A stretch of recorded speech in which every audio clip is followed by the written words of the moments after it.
kalau dimasalahkan juga mungkin ya, gitu loh. Ini kalau orang-orang Kristen di bawah sini saya kasih tahu lagu-lagu saya pada kaget nih. Saya pencipta lagu apa nih? Gitu, ya Ustaz. Gitu. Apa aja deh. Bukan Eli ya? Hah? Eli siapa ya? Eloi Eloi lama sabachthani gitu itu Pak. Iya. Itu kan seumur hidup Yesus kan, kalau nggak salah kan Yesus itu manggil Tuhannya itu kan dengan sebutan Bapakku.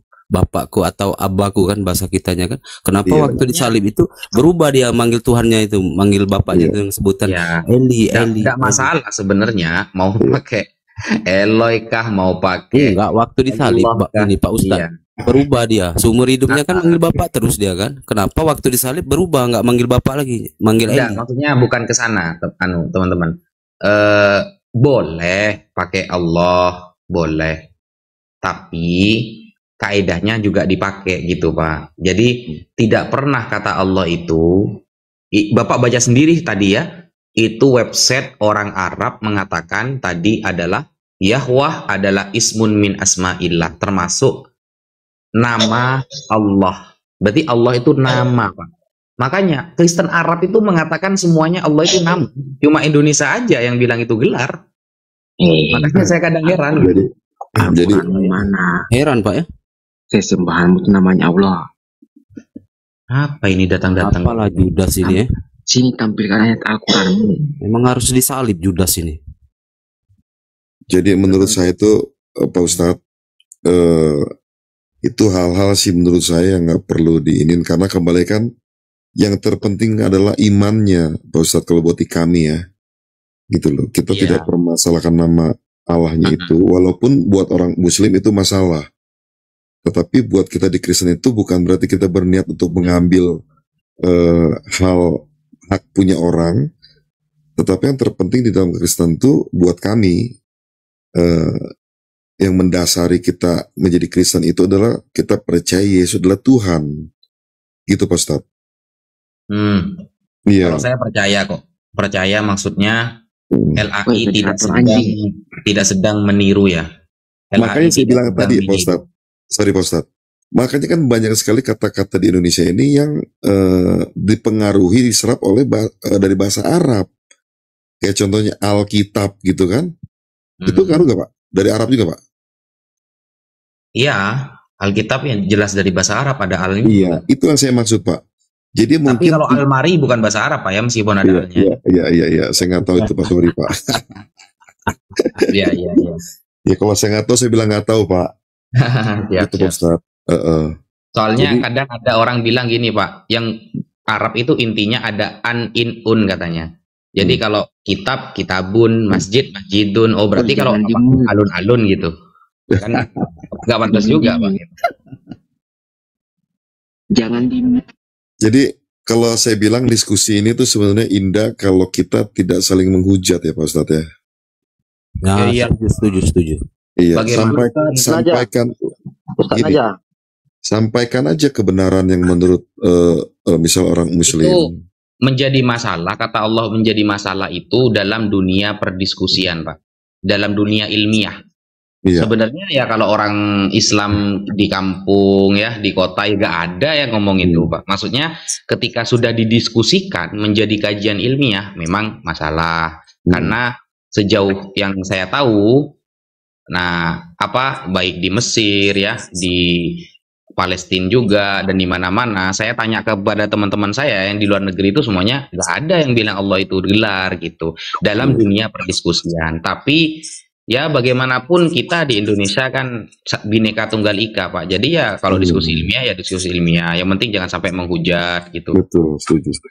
Contohnya kayak gini Pak Ustadz ya. Misalnya kan kalau di bahasa Inggris itu kan God. Ada God, ada Lord. Ya betul. Nah itu kalau diterjemahkan ke bahasa Indonesianya, God itu Allah dan Lord itu Tuhan.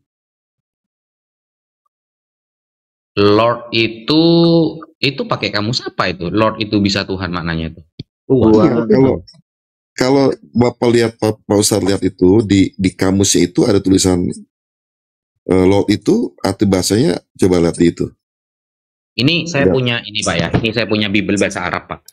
Ini ya, saya punya Bible bahasa Arab. Contohnya di Yohanes 13 ayat 13, Pak ya. Yang sering dikatakan bahwa Yesus mengatakan, benar katamu, aku adalah guru dan Tuhan, kan begitu, Pak. Ini sampai saya bawa Bible dari orang Arab asli ini, Pak. Ini Yohanes ya, Yohanes 13:13. Nah, Yohanes 13 ayat nomor 13. Oke, ini Pak. Saya cuma ingin membandingkan apakah terjemahannya sama dengan yang di Indonesia gitu. Ini Alkitabul Muqaddas. Ini Pak ya, Injil, Al-Injil Al-Muqaddas, Al-Ahdul Jadid, Perjanjian Baru. Ini terjemah Arabiyah minal lughah al-asliyah al-Yunaniyah. Berarti ini terjemah bahasa Arab langsung dari bahasa Yunaninya. Dan ini diterbitkan oleh Bible Society Jam'iyah ya, organisasi Alkitab Al-Muqaddas pada tahun 2009. Ya. Kita buka di Yohanes 13 Pak ya, 13. Ya, ini Yohanes 13, Injilu Yohanes ayat 13. Ini 13 nih. Antum tad'unani, kamu memanggil aku, mualliman, guru, wasayyidan. Nih, wasayyidan. Sayyidan ini artinya apa? Kita lihat di dalam kamus. Sayyidan arti sayyidan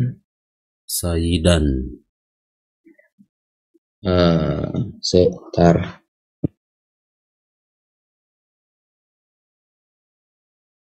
Sayyid. Nah, ini kamus yang sering dipakai oleh Christian Prince.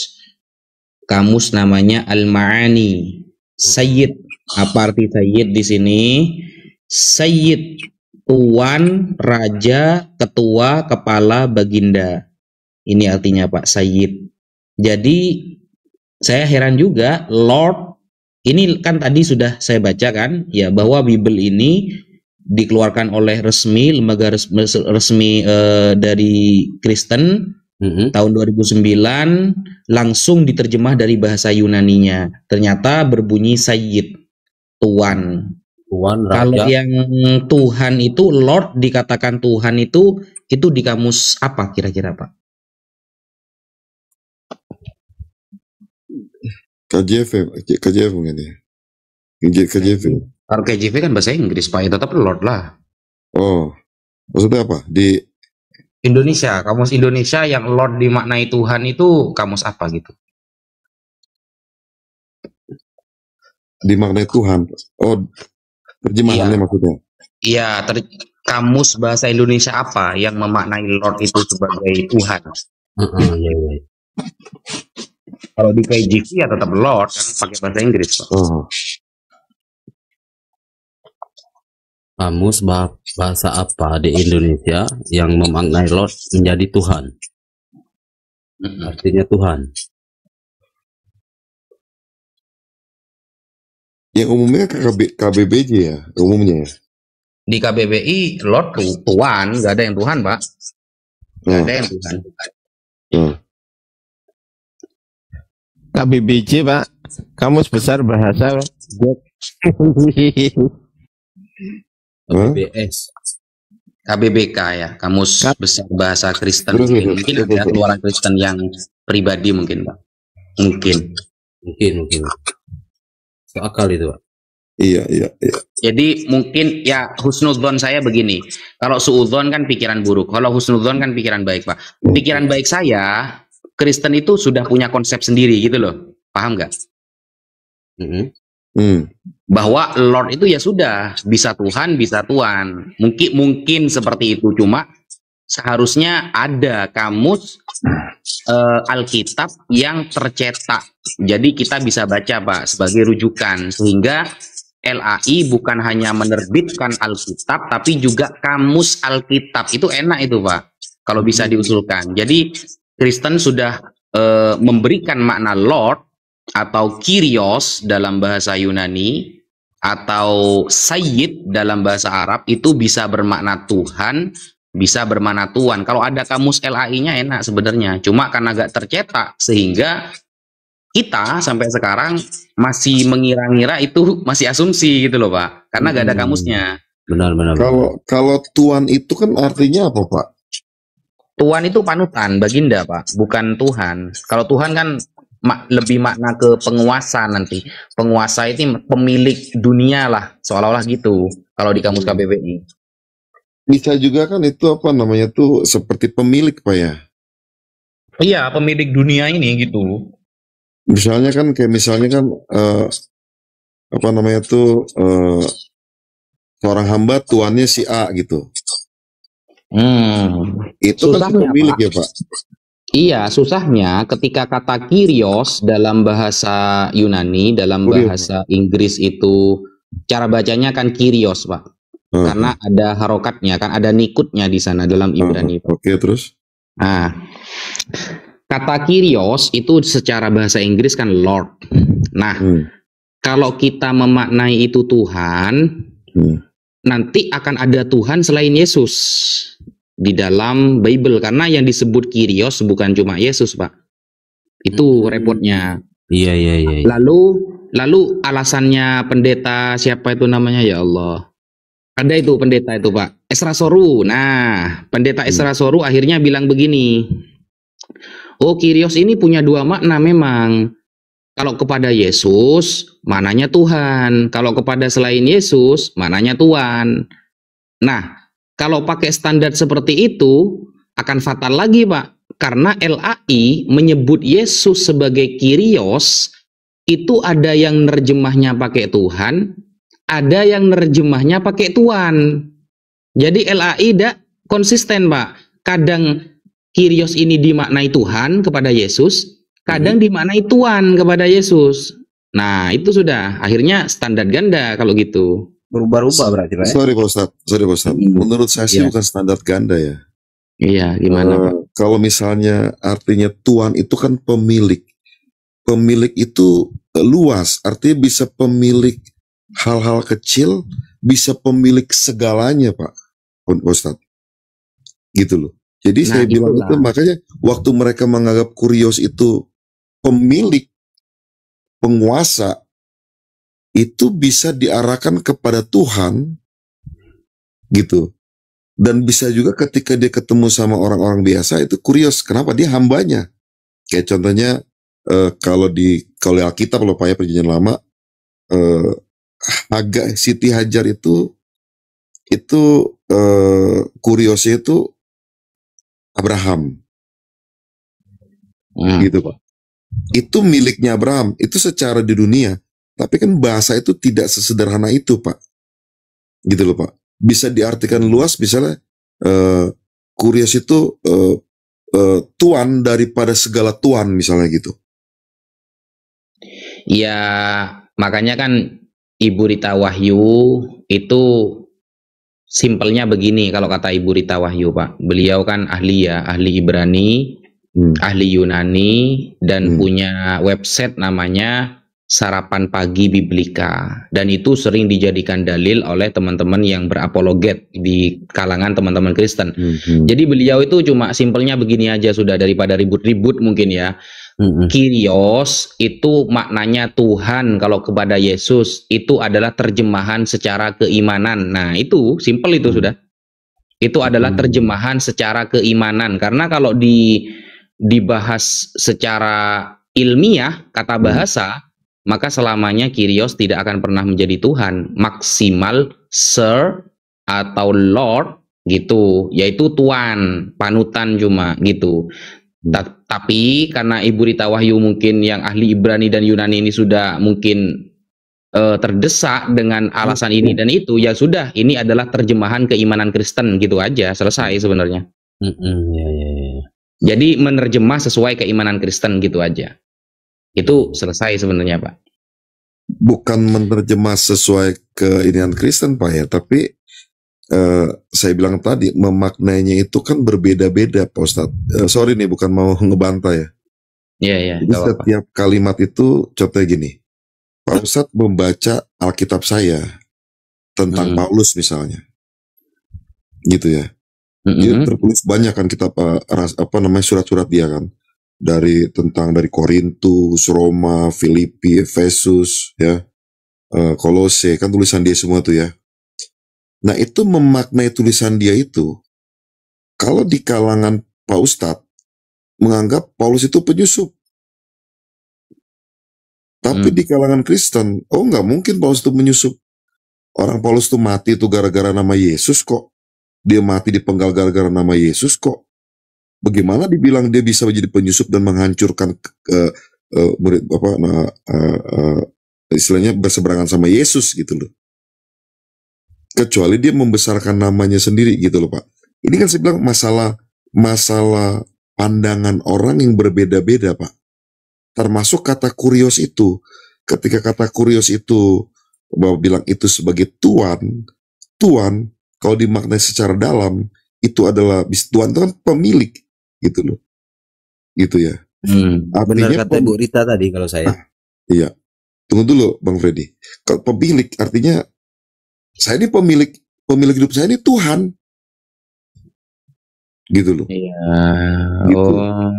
Iya, berarti kan lebih ke keimanan, karena kalau semua kyrios dimaknai seperti itu, maka akan akan rancu nanti Pak. Contoh di Matius 20 ayat ke-8. Ketika malam hari Tuan itu berkata kepada mandornya, panggillah pekerja-pekerja itu. Ini kan anggaplah seperti mandor punya anak buah gitu ya. Itu disebut dengan Tuan. Di dalam literasi Yunaninya menggunakan kata kyrios. Betul. Padahal dia cuma mandor aja, gak lebih dari apa-apa gitu. Dan banyak yang seperti itu. Dan Yesus pun Pak, Yesus pun ternyata tidak selalu diterjemah Tuhan dalam LAI. Yesus juga disebut kyrios, tapi diterjemah Tuan sama LAI. Nah, ini yang kita bingung. Seharusnya kyrios ini kalau kepada Yesus ya sudah terjemah Tuhan saja. Ternyata di ayat lain disebut Tuan terjemahannya. Berarti kan Tuan sama Tuhan ini dianggap sama oleh pihak LAI atau bagaimana. Makanya Ibu Rita Wahyu karena perdebatannya memang sengit dan sangat sangat kuat dalil lawan, sehingga Ibu Rita Wahyu menyimpulkan ya sudahlah, kyrios dengan makna Tuhan itu adalah sesuai terjemahan keimanan Kristen, gitu aja, selesai. Iya benar. Nah, iya Pak Ustadz, sorry, bukan mau ngebantah lagi ya. Jadi kalau menurut saya kata kyrios atau kyrios itu bukan karena keimanan, tapi itu dimaknai secara luas Pak. Contohnya gini, hamba yang tadi kuriosnya saya bilang tadi, agar kuriosnya Abraham, karena skupnya segitu Pak. Tapi kalau dalam kehidupan saya menganggap kuriosnya adalah Tuhan itu sendiri. Jadi saya bilang itu adalah luas Pak, bukan karena keimanan atau maksudnya memaksakan kan Pak, seperti itu. Gitu loh Pak. Bukan memaksakan, tapi memang itu dipandang secara luas Pak. Dimaknai secara luas. Kalau di dalam perhambaan ya kuriosnya ya Tuannya itu. Tapi dalam kehidupan kyriosnya itu adalah Tuhan semesta alam. Seperti gitu. Gitu.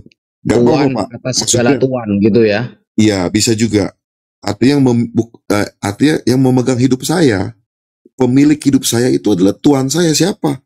Loh, saya nggak punya Tuhan, saya nggak punya bos selama di dunia ini, misalnya gitu Pak ya. Ya saya nggak pernah kerja sama orang kok. Saya nggak pernah jadi hamba orang kok. Tapi karena saya dalam urusan kerohanian, yang menjadi pemilik nafas hidup saya itu adalah Tuhan. Tuhan saya siapa? Ya Tuhan Pak. Iya, kalau di gitu boleh-boleh aja Pak. Jadi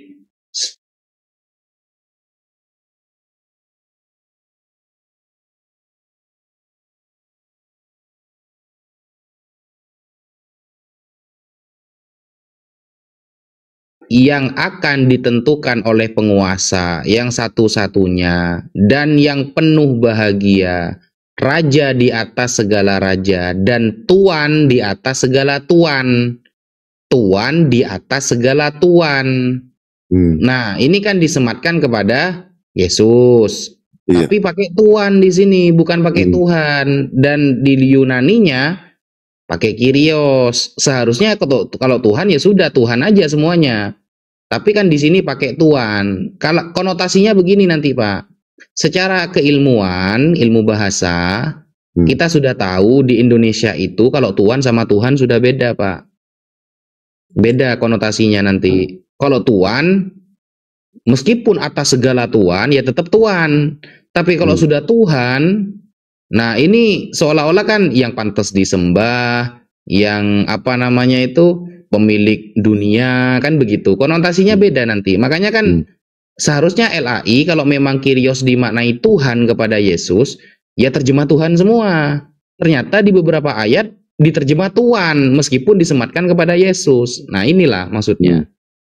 Gitu, nanggung gitu loh, Pak. Gak sekalian gitu.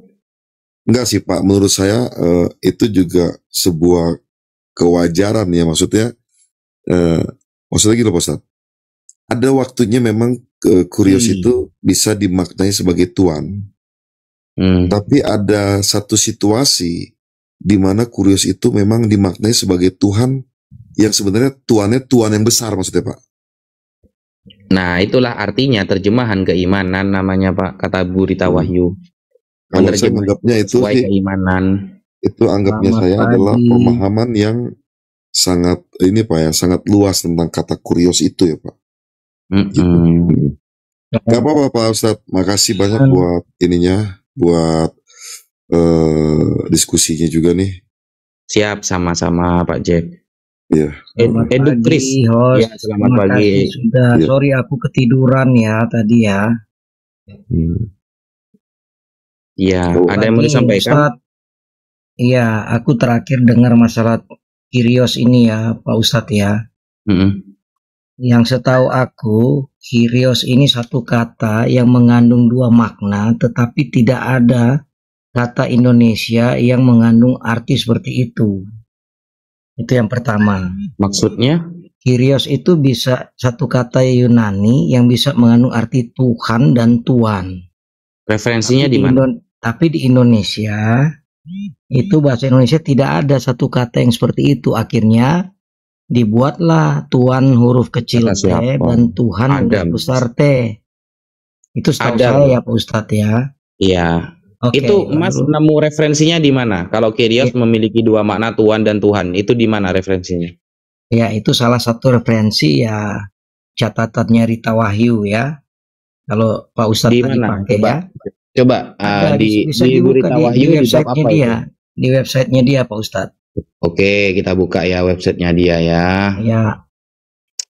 Ini kalau kata Bu Rita Wahyu, Kyrios nomina maskulin dari kuros, keunggulan, bisa bermakna lord, master, sir, owner ya. LAI menerjemah dengan Tuhan dan Tuan, kan begitu. Dalam Perjanjian Baru Yunani, kata ini digunakan untuk penerjemahan kata Ibrani YHWH. Kata lain yang berasal dari kata Kyrios adalah kata kerja kuro.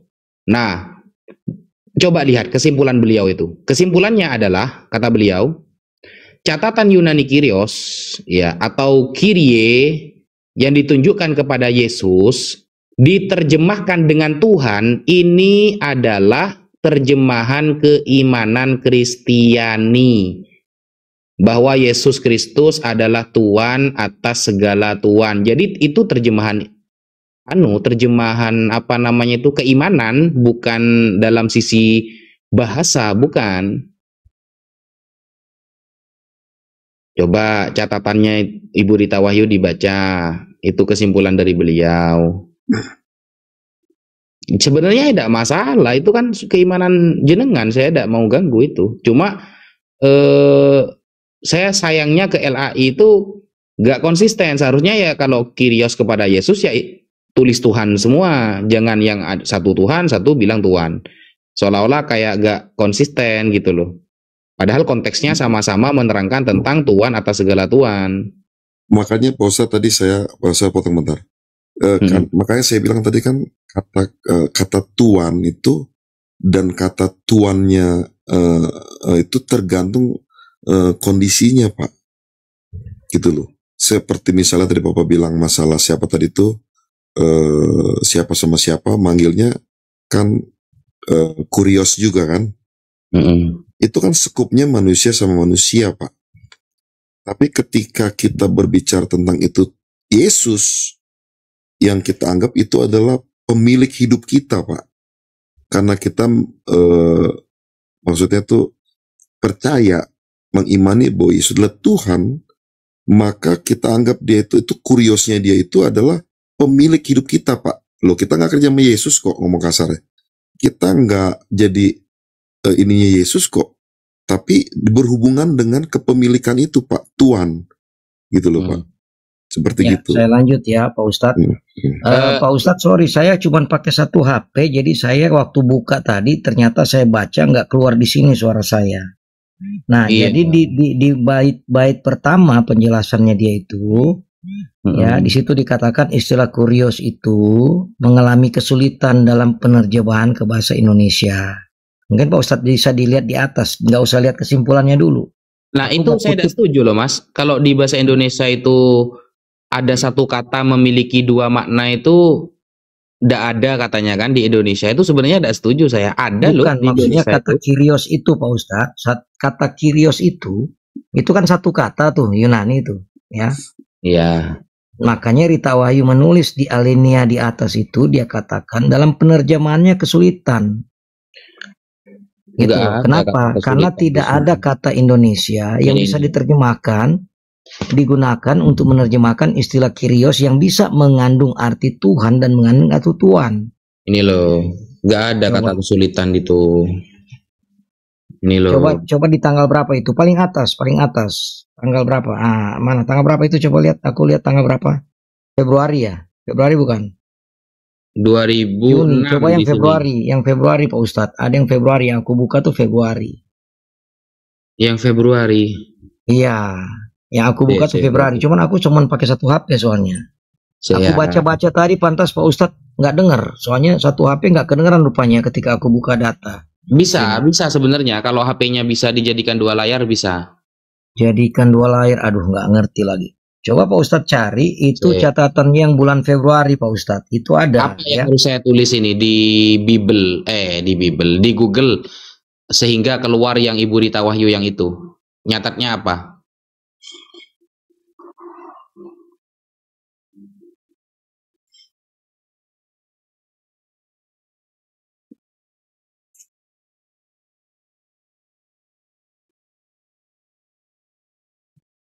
Nama Allah 12 Juli 2006.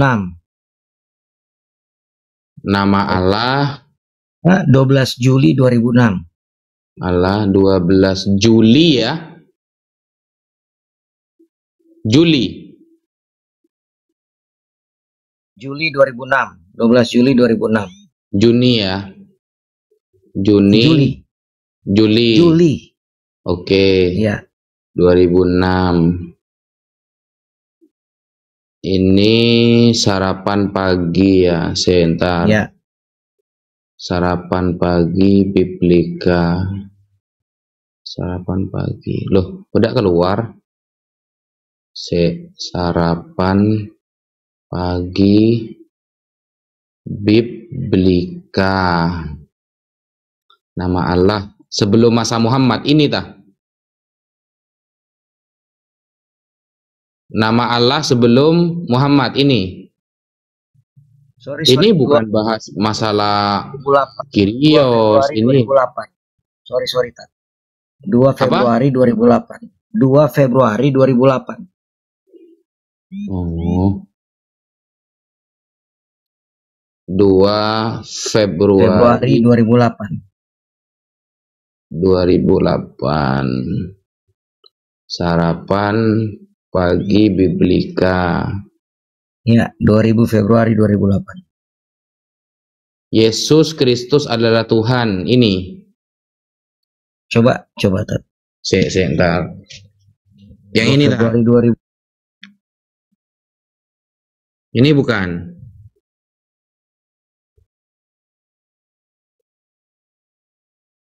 Ini sarapan pagi juga, ajaran tentang Tuhan Allah. Terjemahan kata Kyrios dalam bahasa Yunani, itu judulnya. Loh, kalau terjemahan itu ya tadi itu Mas, punya saya itu Mas. Tanggal berapa itu? 2 Februari bukan? Coba. Iya, sama saja. Maksudnya cuma nulis itu saja, Burita Wahyu. Terjemahan Kyrios, gitu ya. Sarapan pagi. Yunani, terjemahan kata Yunani Kyrios. 2 Februari 2008.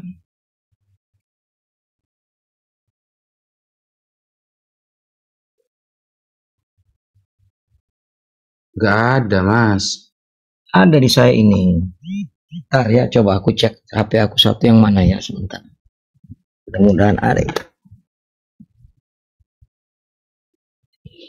Bentar, sabar ya.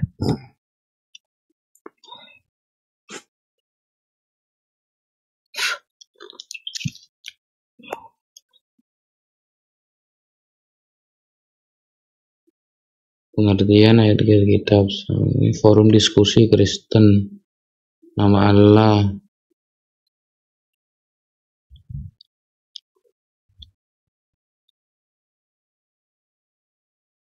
Coba pakai HP-nya aja dengan aja mah gak ketemu. Yang ketemu ya masalah Kyrios yang barusan itu sudah yang saya buka. Sebentar. Ini aku lagi cari sebentar. Iya, siap. Oke, terjemahan kata Yunani Kyrios ini ada. Sebentar. Oke, sebentar aku balikin layar ini sebentar ya. Balikin layar dulu.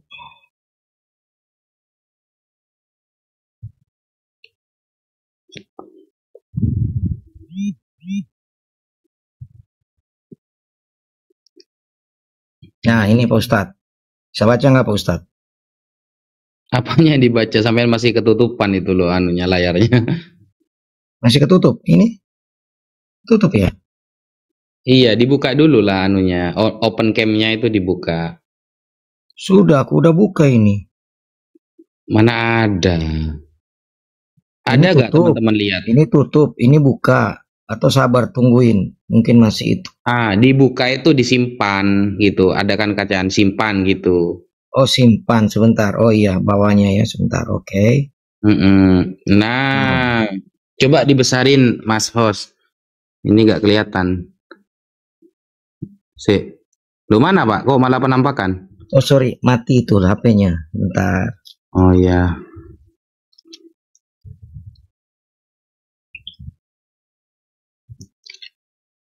Silakan.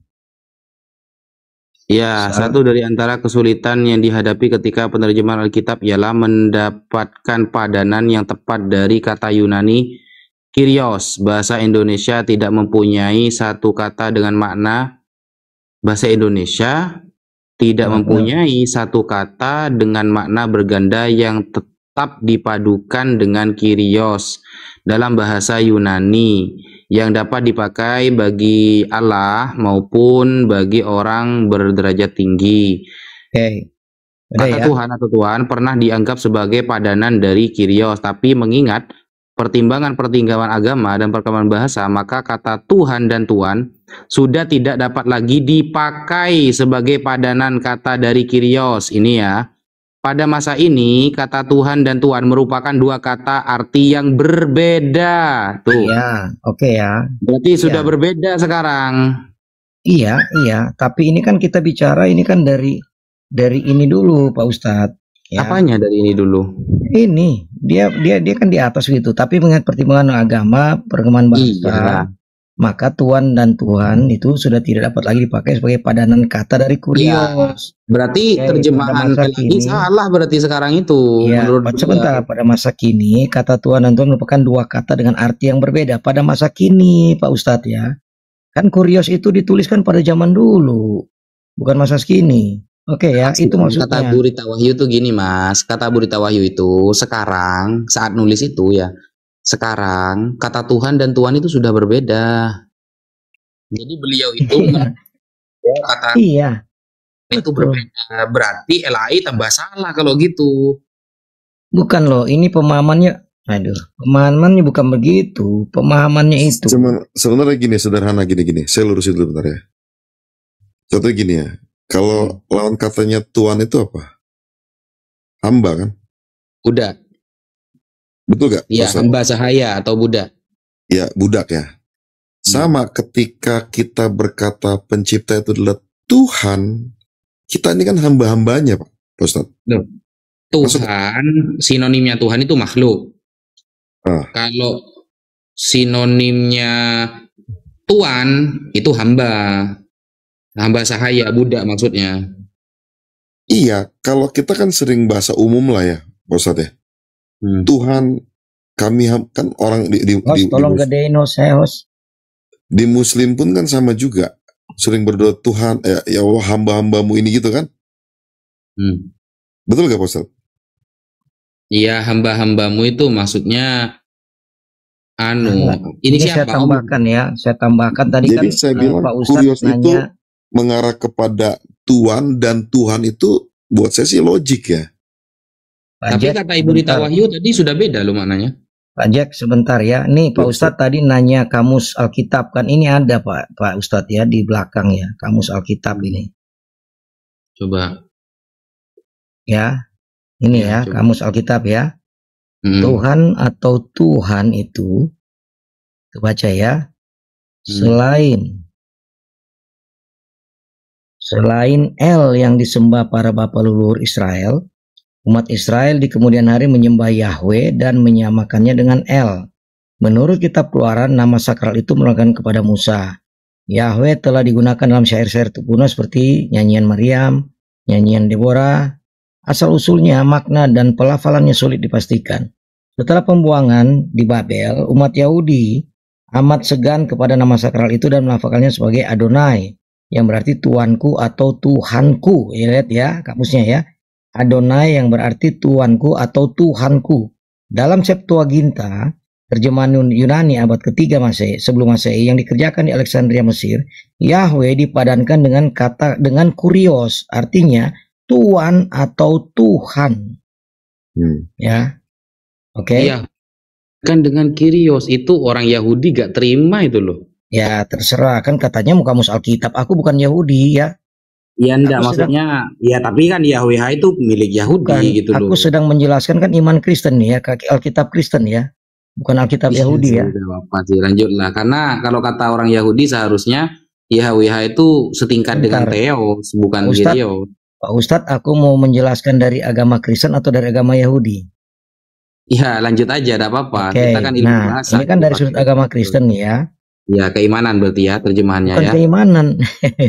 Ini kan kamus ini bukan keimanan. Bahasa itu fatal mas. Itu Yahudi menganggap YHWH itu Theos loh. Kamus ini bukan keimanan. Ini tentu berdasarkan penelitian, riset dan sebagainya. Oke ya. Lanjut dulu. Ini bukan iman ini. Ini kamus loh. Mana ada kamus dibuat dengan iman? Ya. Ini berdasarkan studi teks ini ya. Kamus keimanan mas. Itu enggak, kan ini kamus bukan itu, kamus murni itu di belakang kan itu kan, di belakangnya Alkitab kan. Begini loh, ini kan definisi istilah. Itu kan mengaitkan ayat-ayat itu, mengaitkan ayat di Roma, itu keimanan namanya. Kalau kamus itu udah ada ayat-ayatnya, bener-bener kan ada. Tadi kan Pak Ustadz nanya kamus Alkitab. Sekarang aku kasih kamus Alkitab, Pak Ustadz bantah. Ya makanya kan saya setuju kepada Ibu Rita Wahyu bahwa mentok-mentoknya kamus Alkitab itu kamus keimanan umat Kristen gitu. Boleh. Oke, boleh. Karena sama nanti Pak Ustadz juga menjelaskan iman Islam kan dari kamus Al-Quran kan. Pasti begitu ya. Keimanan juga. Oke, setuju nggak? Ya. Al-Quran. Jadi kita nanti lanjutlah. Oke, jadi kita sama-sama iman ini karena Pak Ustadz punya kerangka berpikir sudah dibentuk oleh Al-Quran. Saya punya kerangka berpikir juga dibentuk oleh Alkitab. Itu kita harus jujur di situ. Oke ya. Nah jadi makanya ketika Lembaga Alkitab Indonesia memang ketika saya pelajari ya Pak Ustadz ya. Memang saya kadang-kadang nggak setuju pada penempatannya. Tapi saya justru melihat seharusnya penempatan Tuhan dan Tuan itu harus dilihat dengan kalimat dan di mana kata itu di dalam kalimat, di dalam peristiwa apa. Itu yang saya maksud tadi. Ya, itu ya. Kalau misalnya yang Pak Ustadz ambil tadi, yaitu tuan itu yang tadi pembajak atau apa itu ya, itu tuan. Ya. Tapi ketika misalnya ada satu contoh nih ya, sebentar. Saya lihat data dulu sebentar tadi ya.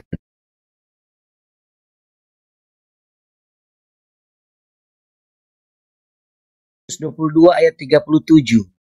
Coba Matius 22 ayat 37. 22 ayat 30. Iya, Matius 22 ayat 37. Coba Lady Pak Ustadz aja yang di ini. Saya cari di sini aja ya. Izin interupsi. Coba Mas Edo, coba di buku itu buku apa depannya? Karena kita harus tahu sumber primer itu apa buku itu. Enggak. Ini pendapat dilihat saya. Kasih dulu. Jangan dulu, Mas. Tadi Anda mengatakan Pak Ustadz bilang itu buku sumbernya dari keimanan Anda. Terus Anda mengatakan Pak Ustadz bilang katanya dari keimanan karena pola pikir Islaman. Tetapi salah, saya sanggah. Yang tadi kita bawakan dulu sebentar. Yang kita bawakan tadi adalah dari perspektif umum, mengacu kepada Oxford Dictionary. Dari perspektif umum. Saya bisa selesaikan dulu narasi saya. Biar diselesaikan dulu Bang. Nanti sangat Bang. Sabar ya. Iya, lihat dulu aja bukunya di depan kan. Iya, sabar ya. Saya sudah sampaikan tadi Pak Ustadz, saya buku sekarang ini saya nggak banyak ada buku di sini. Saya kutip catatan Rita Wahyu karena Pak Ustadz juga menganggap itu referensi yang cukup baik. Oke ya.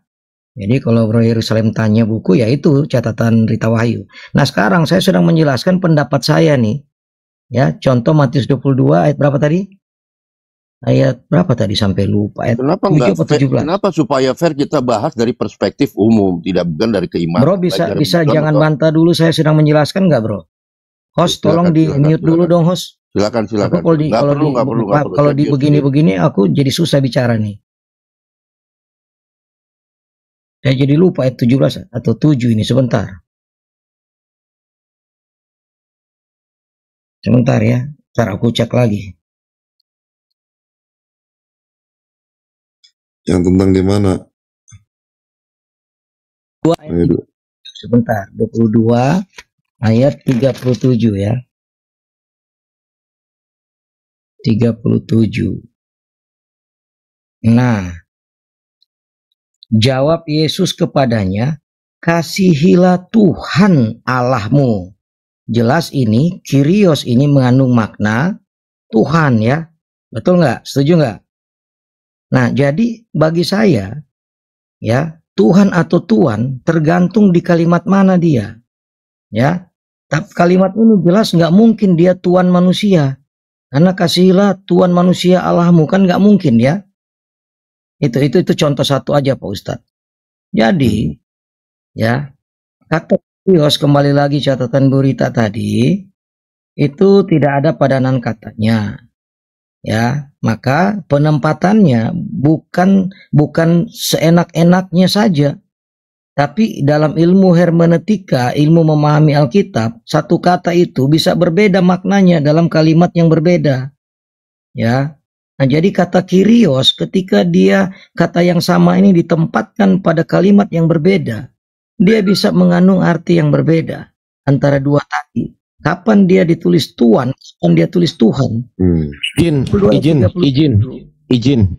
Sudut pandang perspektif hermeneutika Anda itu kan dari sudut teologi. Izin. Ini dari perspektif umum dong supaya Izin. Hermeneutik yang digunakan di kekristenan itu hermeneutik apa Bang Edukris? Sorry Adrian. Ini Bang Edukris. Tunggu Bang Jack. Saya ke Bang Edukris dulu. Tadi kan Bang Edukris bilang hermeneutik. Nah, saya tanya, hermeneutik apa yang digunakan di dalam kekristenan? Sebentar Pak, Bro, sebentar aja ya. Enggak usah masuk ke sana dulu. Nah, udah mulai kan. Makanya kalau nggak paham gini, jangan-jangan Anda nggak paham. Jangan-jangan Anda nggak paham apa itu hermeneutik. Bro, kasih kesempatan dulu aku selesai ya. Iya, jawab dulu. Sebentar, aku lagi narasi. Saya jawab, selesaikan dulu. Ya. Jangan kemana-mana, jangan kemana-mana. Ya, jawab dulu, hermeneutik apa yang digunakan di dalam kekristenan? Saya belum selesai. Anda nggak usah gede-gedean suara. Nanti kalau makanya saya belum selesai. Suara gede, tenggelam suara Anda nanti. Saya mau ngomong bareng sama saya. Mau dicoba ngomong bareng sama saya. Saya lebih menghargai Ustadz yang tadi. Ya makanya saya tanya simpel. Direspon dulu. Saya tanya simpel. Hermeneutik apa yang digunakan di dalam kekristenan? Hermeneutik apa? Itu udah, makanya saya bilang tadi, akhirnya kalau kayak begini nggak fair. Iya, makanya ini saya selah sebentar. Saya ingin memahami. Anda menyela ini menurut saya nggak tepat waktunya, karena nggak pada tempatnya ya. Bung Edu ini lagi sedang menjelaskan. Berarti hermeneutik apa menurut Edu Kris yang digunakan? Ya, karena dia membawa hal hermeneutik. Iya, hermeneutik apa yang digunakan Bang Edu Kris? Saya kasih tahu ya, beginilah. Iya, hermeneutik apa yang digunakan? Saya tanya. Inilah. Ya, saya juga mau edukasi Anda ya. Tunggu dulu, hermeneutik apa yang digunakan? Anda dulu sebentar, Anda dengar saya dulu. Tunggu dulu, hermeneutik apa yang digunakan? Ya. Ini sedang saya yang dikasih kesempatan. Iya, hermeneutik apa yang digunakan? Saya tanya. Potong ya. Ini saya wajar loh tanya gini nih Bang, karena Anda bilang bahwasanya ini dipahami secara hermeneutik. Nah sekarang saya tanya, hermeneutik apa yang digunakan? Biarkan saya selesaikan dulu, boleh? Iya, Anda tinggal jawab aja, baru Anda tinggal jawab aja hermeneutik apa? Selesaikan narasi saya atau nggak boleh? Kalau nggak boleh, tinggal kasih tahu nggak boleh. Saya tidak selesaikan. Kok ngambek ditanya kok. Saya lagi ngomong. Ya udah, setelah Anda ngomong, saya tanya ya. Iya, silakan. Ya, silakan selesaikan. Oke, saya tuntaskan ya. 30 detik. Kalau begitu lagi 30 detik lagi deh. Saya 30 detik. Oke. 2 menit. Supaya adil host, saya nggak suka. Iya, 1 menit, 1 menit. 1 menit, enak kan? Enggak, ya lanjut. Supaya sama, enggak. Udah lanjut aja. Anda ini. Lanjut aja. Silakan Bro Jack aja. Lanjut aja. Lanjut. Thank you. Anda ini tidak punya jawaban. Nggak bisa jawab. Nggak bisa jawab. Tadi katanya mau mengedukasi Ardian. Saya bukan membela Bang Edu ya. Tahan dulu. Menurut saya kalau Adrian kayak begitu juga nggak fair juga. Kenapa Jack? Tunggu. Di dalam diskusi itu wajar kalau diinterupsi. Tinggal terjelasin aja. Tapi masih gitu loh. Interupsi itu ada waktunya. Bukan ketika si Bang Edu itu sedang menjelaskan. Justru yang namanya interupsi itu, Bang, dengerin ya. Justru yang namanya interupsi itu adalah menyela. Memang yang namanya interupsi itu menyela. Gimana sih? Ya kalau nggak menyala bukan interupsi namanya. Nah, berarti kalau udah interupsi terus kacau dong semuanya. Enggak, kan izin interupsi. Izin saya tadi ngomong izin berapa kali tadi? Adrian sorry. Ketika Anda ngomong saya salah kan Anda nggak mau. Tunggu dulu, ya kan? Lo izin dulu dong. Makanya saya bilang jangan kayak begitu, nggak bagus juga. Saya bukan membela sana sini loh. Kalau ada orang tadi kan izin, saya izin. Sama ketika Anda tadi ngomong, saya ngomong, Anda ngomong apa? Kalau 3 kali begitu, saya turunin loh kamu. Kan ngomong gitu juga sama. Ya udah, sekarang Bang Jack tahu nggak hermeneutik apa yang digunakan dalam kekristenan? Diwakilin. Coba. Ini simpel pertanyaan loh, kok nggak ada yang bisa jawab sih? Heran saya ini. Ya, Edu Kris ini saya perhatikan memang bahasanya terlalu tinggi, tapi katanya mengedukasi, kok malah menurun? Jadi jurkam. Aduh. Saya tadi udah tidur loh, padahal udah ngorok saya gitu tadi. Tapi kebangun gara-gara hermeneutik. Pak Ustadz tadi juga sama sebenarnya intinya. Itu semua tergantung daripada kebutuhan situasi dan tempatnya. Iya. Tunggu dulu. Gitu loh. Saya mau tanya Bang Jack. Iya.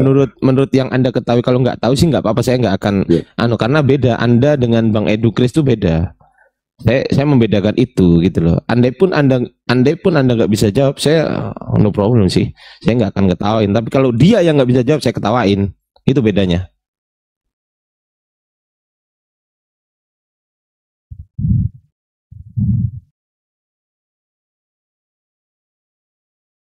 Jangan gedein saya, Ustadz Wafi itu loh, host.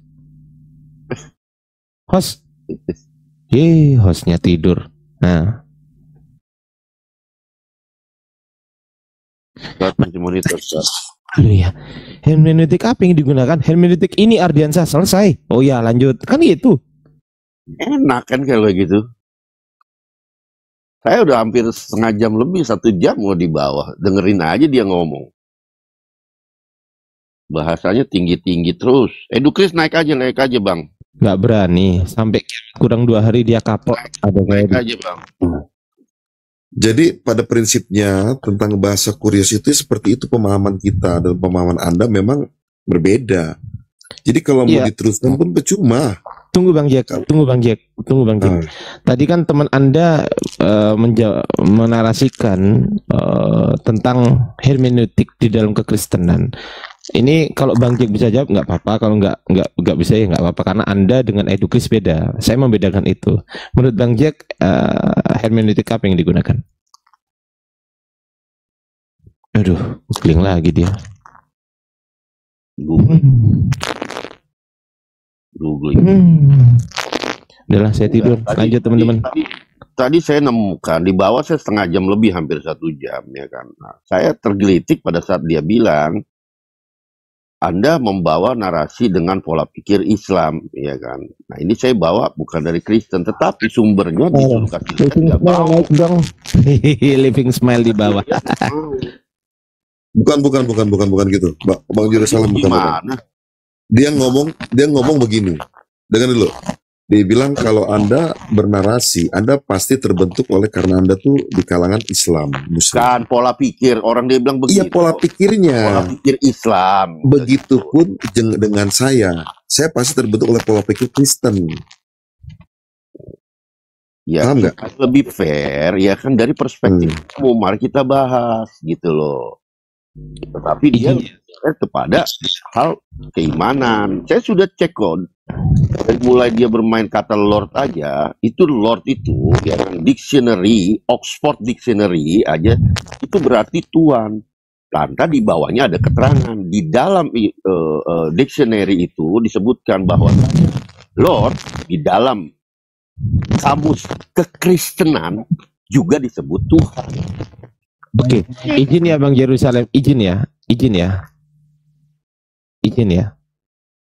Bang. Lanjut. Oke, siap. Bang Jack, tadi teman Anda menarasikan mengenai hermeneutik. Hermeneutik apa yang digunakan Bang Jack di dalam kekristenan? Aduh, googling lagi dia. Udahlah aku tidur.